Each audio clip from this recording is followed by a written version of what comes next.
আওয়ামী লীগ সভাপতি শেখ হাসিনাকে দেশ ত্যাগে বাধ্য করার প্রতিবাদে এবং তাকে দেশে ফিরিয়ে আনতে গোপালগঞ্জের কোটালীপাড়ায় মাথায় কাফনের কাপড় বেঁধে বিক্ষোভ করেছেন আওয়ামী লীগ ও সহযোগী সংগঠনের নেতাকর্মীরা।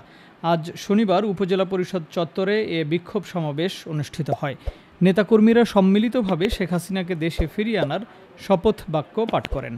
এ সময় জেলা আওয়ামী লীগের সাধারণ সম্পাদক জি.এম. শাহাবুদ্দিন আজম, কোটালীপাড়া উপজেলা আওয়ামী লীগের সভাপতি ভবেন্দ্রনাথ বিশ্বাস, সাধারণ সম্পাদক আয়নাল হোসেন শেখ, সহসভাপতি মুজিবুর রহমান হাওলাদার, গোলাম কিবরিয়া, যুগ্ম সাধারণ সম্পাদক এইচ.এম. ওহিদুল ইসলাম, কামাল হোসেন শেখ, সাংগঠনিক সম্পাদক মতিয়ার রহমান হাজরা, কেন্দ্রীয় মৎস্যজীবী লীগের আইন বিষয়ক সম্পাদক নিখিল দত্ত, উপজেলা পরিষদের ভাইস চেয়ারম্যান দেবদুলাল বসু, উপজেলা যুবলীগের সভাপতি ফজলুল রহমান, সাধারণ সম্পাদক বাবুল হাজরা, সহসভাপতি নজরুল ইসলাম হাজরা, স্বেচ্ছাসেবক লীগের সভাপতি খায়রুজ রাজ্জাক, সাধারণ সম্পাদক বাবলু হাজরা, উপজেলা শ্রমিক লীগের সভাপতি রফিকুল ইসলাম তালুকদার, উপজেলা ছাত্রলীগের সাবেক সভাপতি মেহেদি হাসান, আওয়ামী লীগ ও সহযোগী সংগঠনের সব নেতাকর্মী উপস্থিত ছিলেন।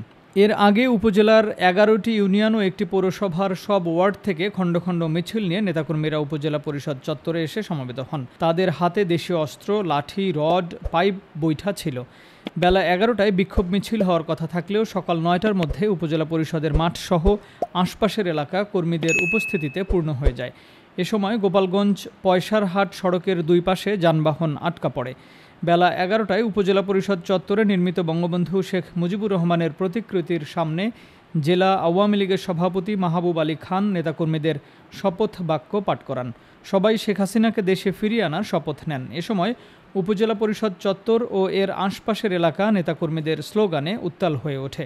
জেলা আওয়ামী লীগের সভাপতি মাহবুব আলী খান বলেন, আওয়ামী লীগ সভাপতি বঙ্গবন্ধু কন্যা শেখ হাসিনা যতদিন দেশে ফিরে না আসবেন ততদিন আমাদের এই সংগ্রাম চলবে।